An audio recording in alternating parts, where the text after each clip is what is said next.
Assalamualaikum warahmatullahi wabarakatuh. Perkenalkan, nama saya Reni Medikawati Taufik, Eskom MT. Saya adalah dosen program studi Teknik Informatika di Universitas Muhammadiyah Riau. Saat ini saya sedang mengikuti proses seleksi sertifikasi dosen yang diselenggarakan oleh Kemendikbudristek tahun 2025. Saya akan menyusun dokumen pernyataan diri dosen dalam unjuk kerja Tridharma Perguruan Tinggi atau PDD UKT-PT. Pada kesempatan ini, saya akan menjelaskan salah satu mata kuliah yang saya ampu, yaitu basis data. Mata kuliah ini adalah mata kuliah teori sebanyak 3 SKS yang wajib diambil pada semester 2. Saya mengajar mata kuliah ini pada semester genap 2024-2025. Mata kuliah ini memberikan pemahaman dan penguasaan mengenai konsep-konsep basis data, model data relasional, teknik pembentukan basis data, dan normalisasi, penggunaan bahasa Structure Query Language atau SQL untuk pencarian, pengurutan, penyaringan, penghapusan, dan update data serta pembuatan program aplikasi basis data dalam pengembangan sistem pengolahan data berbasis komputer serta penggunaan basis data dalam sistem informasi. Mata kuliah ini dilaksanakan secara blended learning, yaitu daring dan luring. Proses pembelajaran luring dilaksanakan tatap muka di kelas dan pembelajaran daring dilaksanakan melalui aplikasi Zoom atau Google Meeting. Perkuliahan blended ini terintegrasi menggunakan sistem perkuliahan terpadu Universitas Muhammadiyah Riau yang dinamakan Sikuli, Sistem Kuliah Online, yang dapat diakses dari sikuli.umpri.ac.id. Semua perkuliahan, penugasan, ujian tengah semester, dan ujian akhir serta proyek dapat diakses oleh mahasiswa dan dilaksanakan oleh dosen melalui Sikuli.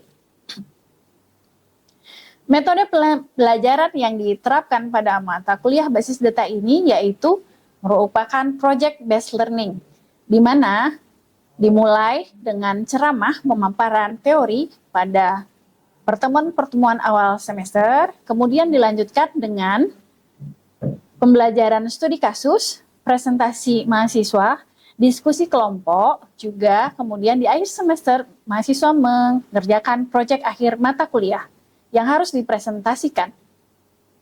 Capaian pembelajaran pada mata kuliah basis data yaitu kemampuan memiliki pengetahuan yang memadai terkait cara kerja sistem komputer dan mampu menerapkan atau menggunakan berbagai algoritma metode untuk memecahkan masalah pada suatu organisasi. Adapun capaian pembelajaran mata kuliah yaitu pertama, mampu menjelaskan konsep dasar pemodelan data dengan pendekatan entity relationship dan konsep dasar transformasi model data fisik. Capaian kedua yaitu mampu menganalisa kebutuhan data, memodelkan, dan mengimplementasi basis data berdasarkan kebutuhan. Yang ketiga, mampu membuat script structure query language untuk berbagai kebutuhan pengolahan data, create, read, update, dan delete. Yang keempat, mampu mengimplementasi basis data yang sudah dibuat dalam aplikasi atau program. Media pembelajaran yang digunakan pada mata kuliah ini yaitu slide presentasi, e-book, modul, kemudian juga menggunakan Zoom atau Google Meeting, serta forum diskusi berupa atau melalui grup WhatsApp mahasiswa dan juga diskusi melalui Sikuli. Materi pembelajaran yang disampaikan pada mata kuliah ini yaitu pengantar basis data, pemodelan logika dengan ER, Entity Relationship, pemodelan data fisik, normalisasi data, constraint, Structure Query Language, DDL, Structure Query Language DML, juga kemudian project. Untuk penilaian ada 4 komponen yaitu kehadiran sebesar 10%, tugas sebesar 30%, UTS sebesar 30%, proyek akhir sebesar 30%. Baiklah, untuk selanjutnya, mari kita simak video pembelajaran kelas untuk mata kuliah basis data. Assalamualaikum warahmatullahi wabarakatuh. Waalaikumsalam warahmatullahi wabarakatuh. Oke, alhamdulillah teman-teman semua kita bertemu lagi ya pada pagi hari ini di mata kuliah basis data. Ini adalah pertemuan 2. Kita akan bahas tentang data dan informasi. Saya ngecek dulu nih, gimana kabarnya? Baik, alhamdulillah. Udah sarapan ya? Iya nih, kelihatan sih muka-mukanya udah sarapan ya. Udah siap menerima materi. Oke, data dan informasi. Nah, nanti kita bahas ini ya. Ini masih basic nih. Materi-materi basic yang nanti diperlukan untuk kalian lebih jauh di pertemuan selanjutnya memodelkan data gitu ya. Mengolah data, pakai query SQL dan seterusnya. Nah, sebelum kita masuk penjelasan materi, saya punya video, teman-teman silahkan simak dan coba tangkap apa informasi yang disampaikan dari video ini ya, karena akan menunjang nanti nih sesi kita di pemaparan maupun sesi tanya jawab. Oke. Mengapa data begitu penting? Dengan analisis data, kita dapat lebih mudah untuk mengolah data menjadi sumber informasi baru yang akurat dan terpercaya. Namun, pernahkah terlintas dalam pikiran Anda, mengapa analisis data begitu penting? Nah, yuk simak penjelasan berikut ini ya. Masuknya gelombang data di era teknologi ini membuat setiap perusahaan berlomba-lomba dalam memanfaatkan data tersebut menjadi sebuah insight yang berharga untuk keberlangsungan bisnis tersebut. Analisis data menjadi salah satu upaya penting karena membantu para pebisnis mengoptimalkan kinerjanya. Menerapkan analisis data ke dalam model bisnis sangat penting karena memungkinkan kita untuk membuat strategi berbasis bukti tercatat, menargetkan pemasaran, customer behavior, dan meningkatkan produktivitas secara keseluruhan. Berikut merupakan peran analisis data di beberapa sektor. Anda pasti tahu Spotify, perusahaan penyedia musik yang sangat populer, menerapkan analisis data untuk mengumpulkan dan menganalisis data dari jutaan penggunanya, sehingga dapat memberikan rekomendasi musik yang lebih baik. Walmart, perusahaan retail terbesar, telah memanfaatkan analisis big data sejak 2012 untuk memahami secara detail tentang konsumen mereka. Mereka menggunakan analisis data untuk menangani data yang besar dan menangani kebutuhan pelanggan secara akurat. Analisis data memainkan peran penting dalam bisnis karena membantu mengoptimalkan kinerja, membuat strategi berbasis bukti tercatat, menargetkan pemasaran, dan meningkatkan produktivitas secara keseluruhan. Oke, itu tadi ini ya video yang memaparkan data dan bagaimana atau kenapa data itu penting gitu ya. Teman-teman tadi simak bahwa ada yang dibahas, ada Spotify, ada Walmart gitu kan. Ya. Kira-kira kenapa sih data itu penting? Kenapa? Yuk. Untuk proses bisnis. Untuk proses bisnis. Agar apa? Proses bisnisnya agar apa? Agar bisnis yang kita lakukan itu, sehingga kita perlu data untuk menganalisis bisnis yang kita kerjakan untuk masa depan. Oke, iya ya, oke.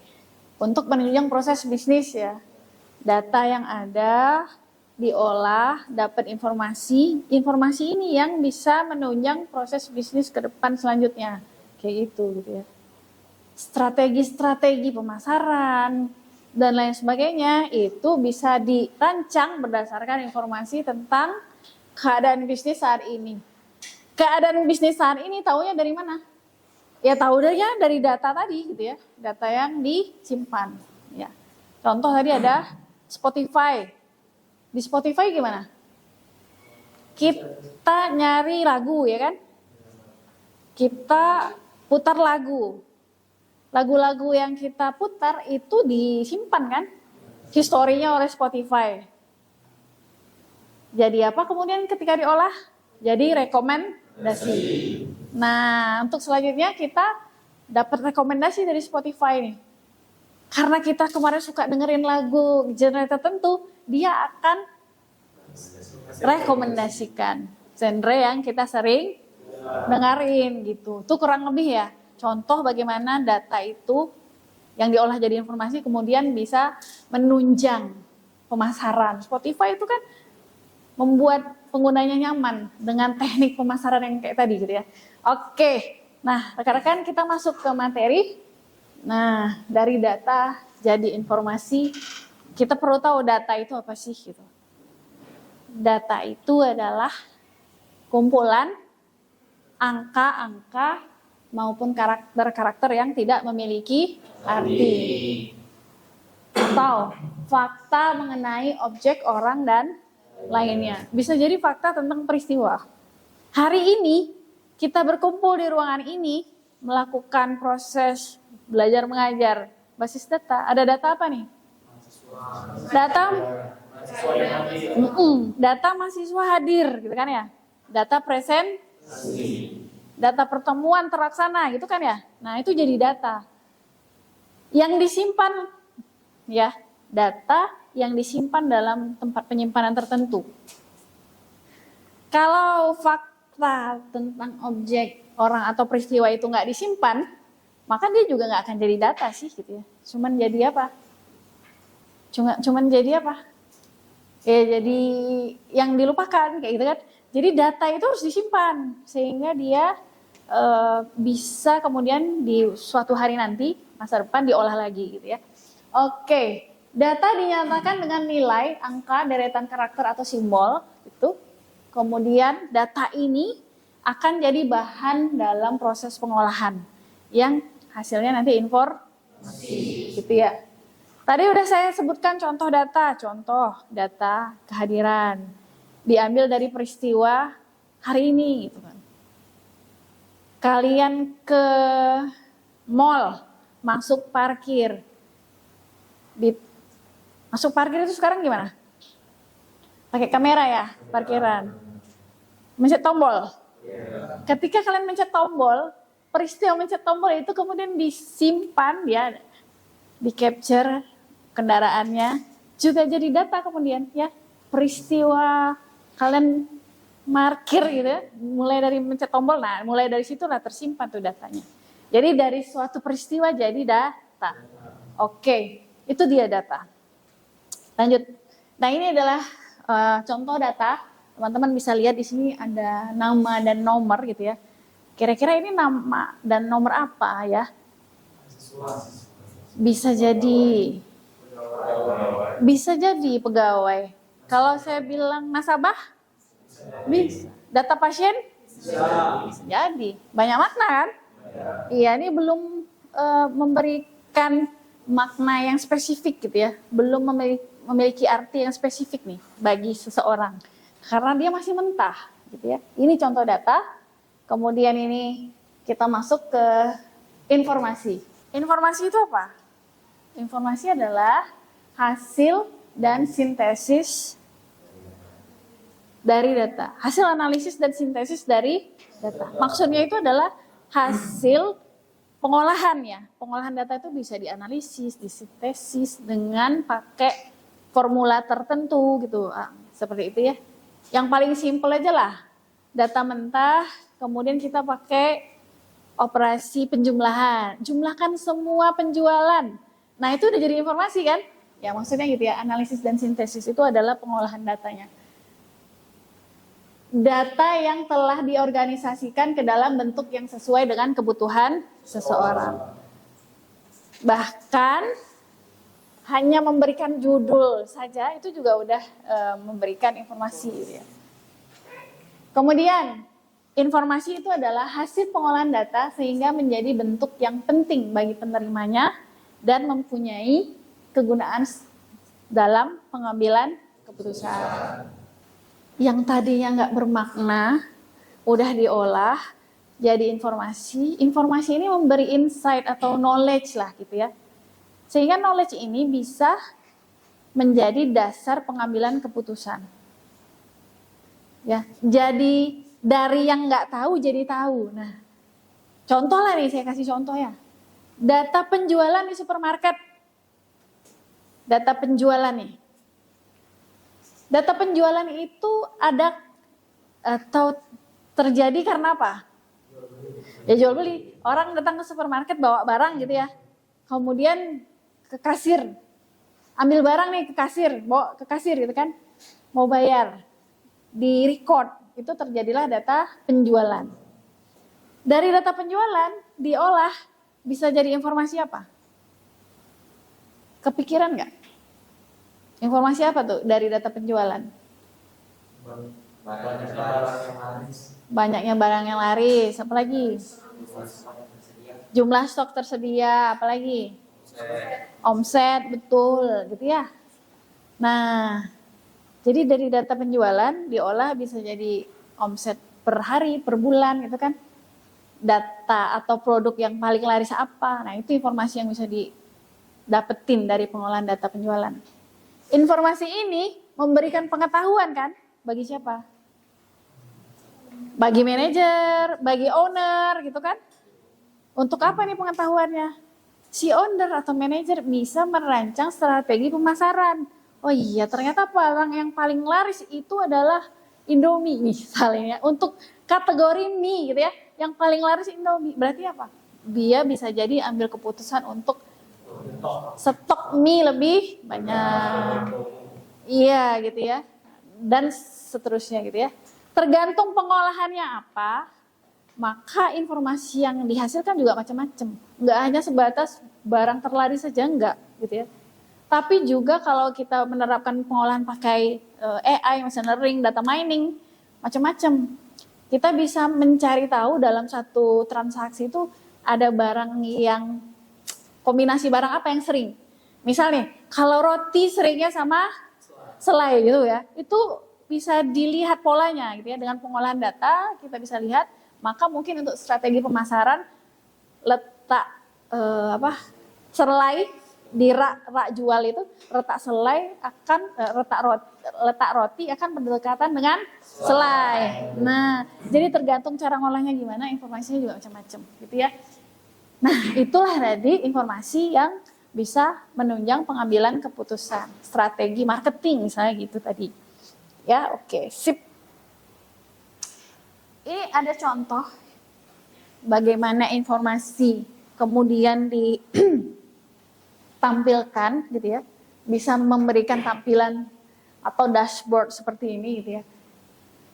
Yang atas itu adalah data yang sudah diberi nih kayak gini nih, diberi judul, diberi header tabel gitu ya.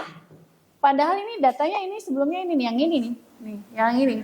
Yang tadi kita bingung ini data apa gitu kan. Nah, ternyata ketika data diberi konteks dengan cara diberi judul atau header tabel, data itu punya makna. Kita tahu di sini bahwa ini ternyata yang tadi data apa? Mahasiswa, karena sudah kasih informasi ya, sudah ada konteksnya itu. Itu dengan memberi judul aja. Apalagi kalau yang bawah itu udah ada pengolahan nih. Ini adalah hasil informasi yang didapat dari rekap, summarize ya, summarize data, merekap data. Coba diperhatikan tuh, ada pie chart, ada line chart. Coba dicek. Di pie chart itu kita bisa dapat info apa?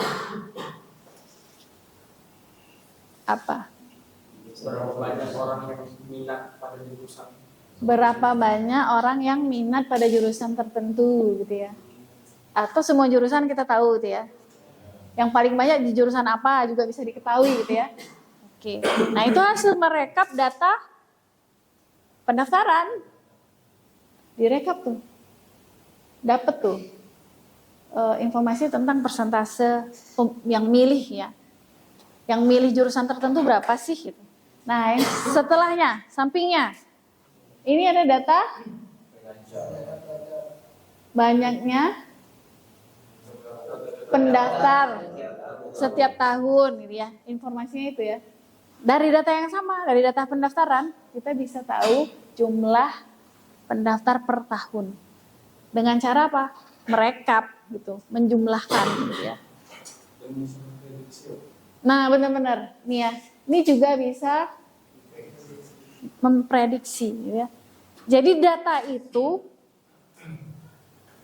tidak hanya bisa dipakai untuk menggambarkan keadaan bisnis saat ini, tetapi juga bisa dipakai untuk memprediksi jangka panjang ke depan ya. Nah, itu pengolahannya sudah harus pakai algoritma tertentu, data mining ataupun AI. Nah, mungkin nanti kalian di semester-semester atas tuh nanti dapat itu. Gitu ya. Ya.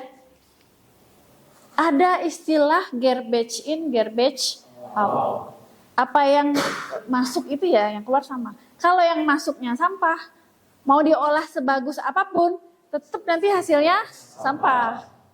Kalian harus pastikan data yang masuk, kemudian kalian olah, itu adalah data yang berkualitas. Kalau enggak, ya pastilah ini informasinya juga enggak akan berkualitas gitu ya. Jadi kalau saya analogikan, ini ada batu berlian. Batu berlian. Tahu kan berlian kan? Kemudian diproses. Prosesnya itu bisa jadi mungkin ada cutting gitu ya. Dipotong-potong, dipoles gitu ya. Dan macam-macam lagi saya rasa ada proses lanjutan gitu ya. Nggak cukup ini aja. Maka kemudian dia akan jadi batu berlian yang sudah bisa dipakai, misal untuk perhiasan gitu ya. Anggaplah ini gini ya, ini saya nggak bisa gambar gitu. Batu berlian itu berharga, betul, tapi nggak kelihatan kan? Enggak. Setelah diproses, cutting, poles dan seterusnya, barulah dia memperlihatkan sinarnya. Sama, data itu yang nggak kelihatan harganya. Tapi ketika kemudian diproses dengan pemrosesan tertentu, barulah dia kelihatan maknanya. Artinya kelihatan gitu. Bisa kasih insight. Gitu. Ya, jadi kalian harus pastikan yang kalian olah ini adalah data-data berharga. Data yang berharga itu maksudnya data yang memang bersih, formatnya betul ya, ketika penyimpanan formatnya betul ya, diolah maka dia akan jadi informasi berharga. Gitu kira-kira analoginya. Ingatlah ini analogi. Kira-kira ini materi untuk pertemuan kita hari ini. Kita lanjut ke sesi tanya jawab nih ya. Nah, silakan nih saya kasih waktu, kesempatan bagi yang ingin bertanya. Mungkin ada yang mau masih ada yang bingung gitu atau gimana, silahkan ya. Siapa yang mau nanya silahkan ya, dari apa yang tadi sudah dijelaskan.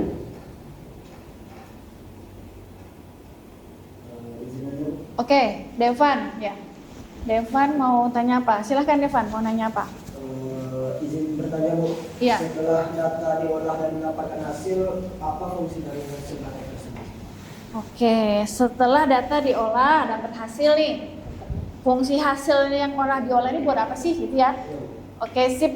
Saya lempar dulu. Ada teman-teman yang mau bantu jawab?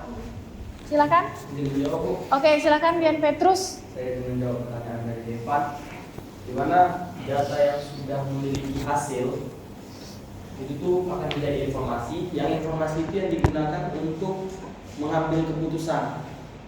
Seperti yang Ibu menjelaskan tadi, bahwa informasi itu digunakan untuk pengambilan keputusan. Bahkan juga saya juga berpikir dalam pengambilan keputusan berarti informasi yang digunakan ini juga bisa digunakan sebagai pemecahan masalah. Mungkin itu saja yang bisa saya jawab. Terima kasih. Oke, terima kasih ya Devan atas pertanyaannya dan Dian atas jawabannya. Ya, tadi kan kita bahas bahwa data diolah jadi informasi. Nah, informasi ini manfaatnya apa? Manfaatnya adalah kasih knowledge, memberikan pengetahuan yang sebelumnya mungkin nggak tahu nih. Si supervisor, manager nggak tahu sebelumnya kalau yang paling laris atau yang paling tidak laris itu barang ini loh gitu ya. Nah, dengan tahu, dengan dapat knowledge, dia bisa manfaatkan knowledge ini untuk ambil keputusan. Jadi dia nggak misalnya nyetok sirup gitu ya, dia dapat info, oh ternyata bulan Ramadan itu yang paling laris itu sirup misalnya gitu kan. Nah, dapat info gitu ya, dapat knowledge gitu ya. Dia tahun depan, Ramadan tahun depan yang mau di stok lebih banyak itu adalah zero, gitu. Seperti itu gitu. Ya. Jadi perannya informasi itu sangat mendukung dalam pengambilan keputusan. Iya. Apalagi kalau di perusahaan besar yang datanya udah banyak banget.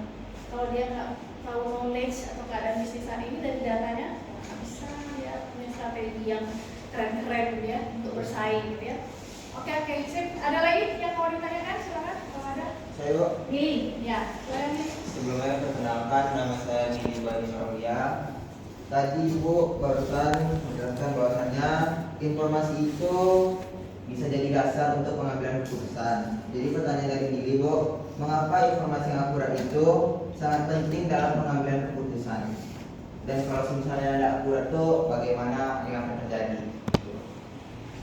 Oke. Saya lempar lagi ya. Silakan, ada yang mau bantu jawab? Oke, silakan. Sebelumnya perkenalkan, nama saya Imam Habibie. Saya ingin menjawab pertanyaan dari saudara Billy tentang keputusan data informasi yang akurat itu akan berpengaruh kepada pengambilan keputusan. Jadi pengambilan keputusan itu sangat berpengaruh pada informasi yang didapatkan. Semakin akurat informasinya akan semakin besar kemungkinan untuk pengambilan keputusan itu berhasil dan lebih efektif. Saya ambil contoh itu seperti sebuah perusahaan yang melakukan penjualan. Informasi yang didapatkan itu akan berguna bagi manajer mungkin untuk membeli atau merestock barang yang ada. Jika informasi itu tidak akurat, maka kemungkinan besar akan berlebihan menstok sebuah barang yang tidak begitu banyak yang dijualnya. Jadi akan merugikan perusahaan tersebut. Sekian saja. Jadi teman-teman yang akan handle data, entah itu nanti akan merancang tempat penyimpanannya dengan teknik misal entity relationship diagram gitu ya. Entah kalian nanti akan merancang aplikasinya di mana di situ teman-teman akan pakai untuk antarmuka input data gitu ya.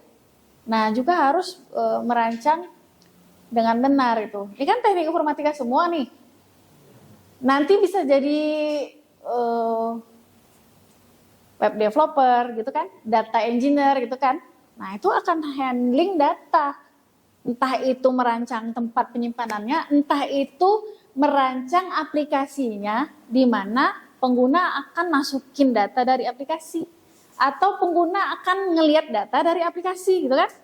Nah, itu teman-teman hati-hati. Pastikan bahwa data yang akan disimpan atau yang dimasukkan itu valid, betul, sudah benar gitu ya.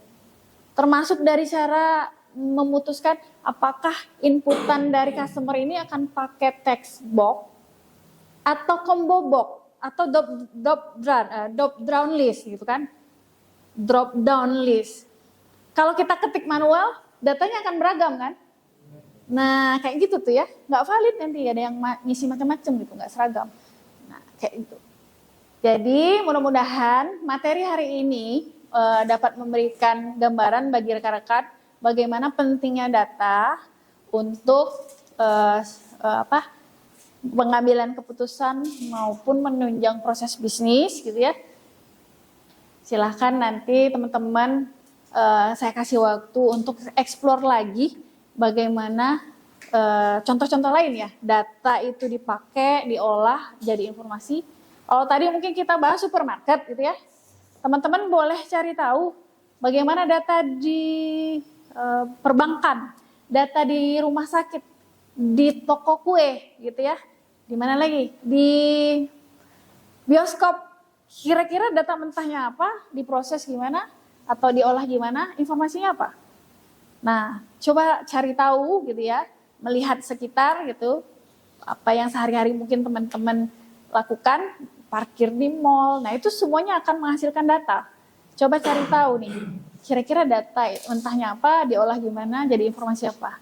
Gitu ya, biar kalian siap untuk masuk ke pertemuan berikutnya. Oke? Ada pertanyaan lagi tentang tugas? Enggak ya? Oke. Untuk hari ini saya tutup dulu pertemuannya. Saya ucapkan terima kasih atas kehadiran dan partisipasi teman-teman dalam kelas untuk pertanyaannya dan lain sebagainya. Sampai ketemu lagi minggu depan. Ya, saya tutup. Assalamualaikum warahmatullahi wabarakatuh. Waalaikumsalam